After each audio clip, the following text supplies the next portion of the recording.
चलिए जानते हैं आज के देश और दुनिया की सिलेक्टेड काम की और महत्वपूर्ण 50 बड़ी खबरों को सिर्फ 10 मिनट में। पर अभी तक आपने इस वीडियो को लाइक नहीं किया तो लाइक कर दीजिए। बिहार में आनंद मोहन सिंह समेत 27 कैदियों की रिहाई, बीजेपी ने लगाया आरोप, कहा आरजेडी के दबाव में लिया मुस्लिम और यादव को छोड़ने का फैसला। सीबीआई की रडार पर बसपा सुप्रीमो मायावती, 20 साल पुराने ताज कॉरिडोर घोटाले में बढ़ सकती है मुश्किलें। आरबीआई की बड़ी कार्रवाई, नियमों का उल्लंघन करने को लेकर 4 बैंकों पर लगाया 44 लाख का जुर्माना।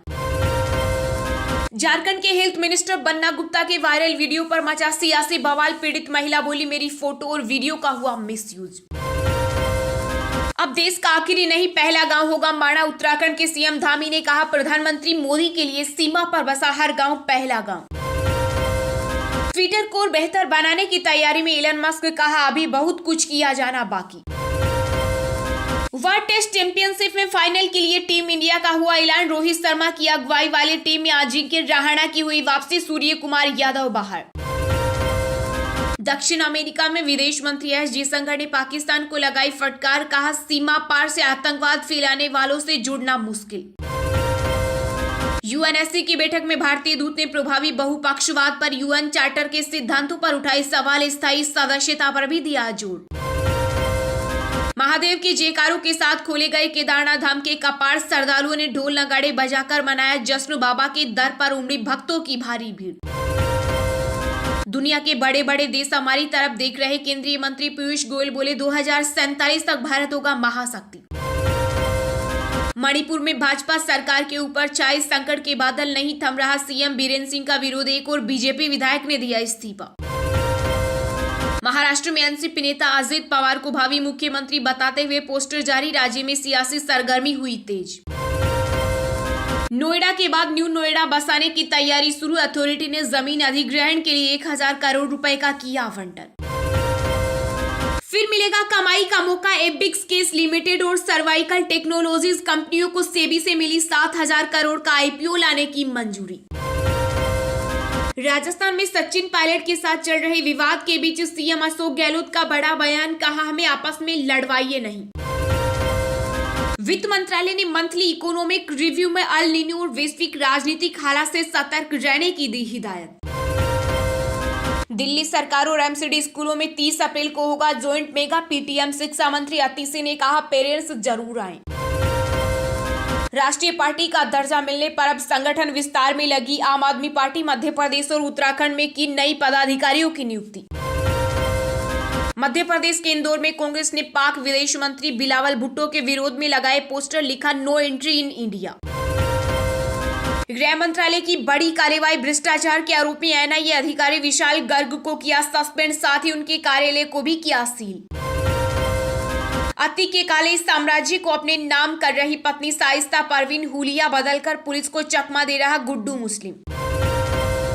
खालिस्तानी समर्थक अमृतपाल सिंह के खिलाफ एक्शन की तैयारी, एनएसए एडवाइजरी बोर्ड ने तलब किए दर्ज मामले के रिकॉर्ड। चलिए अब जानते हैं जो आम आदमी के काम की और फायदेमंद खबरें हैं उनको विस्तार से। पर इससे पहले अभी तक आपने इस वीडियो को लाइक नहीं किया तो लाइक कर दीजिए। पीएम मोदी ने देश को पहली वाटर मेट्रो और केरल को वंदे भारत ट्रेन की दी सौगात। इसके अलावा प्रधानमंत्री ने कई परियोजनाओं की भी रखी आधारशिला। जी हां, प्रधानमंत्री नरेंद्र मोदी ने केरल की अपनी 2 दिवसीय यात्रा के दूसरे दिन प्रदेशवासियों को कई सौगातें दी। पीएम मोदी ने तिरुवनंतपुरम रेलवे स्टेशन पर केरल की पहली वंदे भारत ट्रेन को हरी झंडी दिखाई। इसके अलावा पीएम ने देश की पहली वाटर मेट्रो का भी उद्घाटन किया। इस दौरान पीएम मोदी ने करीब 3200 करोड़ रुपए से अधिक की परियोजनाओं का शिलान्यास भी किया। पीएम ने तिरुवनंतपुरम रेलवे स्टेशन पर हरी झंडी दिखाकर वंदे भारत ट्रेन को रवाना किया। ये ट्रेन तिरुवनंतपुरम से कासरगोड के बीच चलेगी। इस दौरान उनके साथ केरल के राज्यपाल आरिफ मोहम्मद खान, गृह मंत्री पिनरई विजयन और कांग्रेस सांसद शशि थरूर मौजूद रहे। इस दौरान सभा को संबोधित करते हुए पीएम मोदी ने कहा कि आज केरल को अपनी पहली वंदे भारत ट्रेन मिली, जबकि कोच्चि को वाटर मेट्रो मिली। हमारी सरकार सहकारी संघवाद पर बल देती है, राज्यों के विकास को देश के विकास का सूत्र मानती है। पीएम ने कहा कि केरल का विकास होगा तो देश का विकास विकास होगा और तेजी से होगा। हम इस सेवा भावना के साथ काम कर रहे हैं। पीएम ने वंदे भारत ट्रेन का अंदर से जायजा भी लिया और उन्होंने स्कूली बच्चों से बातचीत भी की। बच्चों ने इस दौरान नरेंद्र मोदी को उनके द्वारा बनाई गई प्रधानमंत्री और वंदे भारत एक्सप्रेस की पेंटिंग भी दिखाई। इसके अलावा प्रधानमंत्री ने तिरुवनंतपुरम में डिजिटल साइंस पार्क की भी आधारशिला रखी और कोच्चि वाटर मेट्रो व विभिन्न परियोजनाओं का लोकार्पण एवं शिलान्यास किया।